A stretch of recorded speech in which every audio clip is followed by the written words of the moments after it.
su-aasha kale waxay leedahay haddii qofka wanaagsanaa markuu dhimanayo sidaadba hore u sheegtay markuu dhimanayo la tusayo masiirkiisa sidaa oo kale qofkii xumaana la tusayo markuu dhimanayo masiirkiisii xumaa qofka muslimka ah ee caasiga ah markuu dhimanayo isaga maxaa la tusayaa ruuxa muslimka ee caasiga ah ilaahay baa garanaya tabaaraka wa tacaala laakiin wuxuu ka mid noqonayaa sida xadiista nebiga ku sugan sal alla alay wasalam dadka ilaahay uu saamaxana uu noqon karaa in ilaahay uu cadaabkiisa mariyana way dhici kartaa cadaabka la marinaya ka qabrigana wuu noqon karaa midka aakharana wuu noqonaa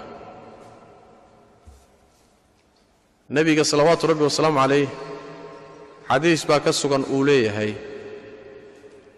qabrigu wuxuu leeyahay cidhiidhi buu leeyahay hadday ciduun ka badbaadi lahaydna ilmahan yar baa ka badbaadi lahaa nabi sal alay waslm xadiid kale wuxuu ahaa sacd ibnu mucaad radia allahu tacaala canhu waardaah saxaabigii jaliilka ahaa ee weliba dhaawaca u dhintay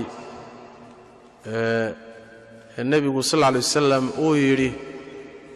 carshiga alleh tabaaraka wa tacaala lamuusan ruxanin ruux geeridii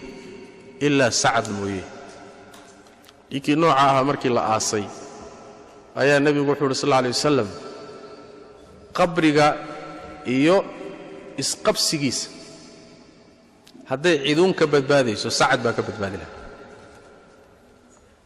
waa laisku soo dhoweeyey kadibna waa laga fayday buu nebigu sal alla alay wasalam marka cadaabulqabriga gaalada keliya khaas kuma ahe dad mu'miniina maraya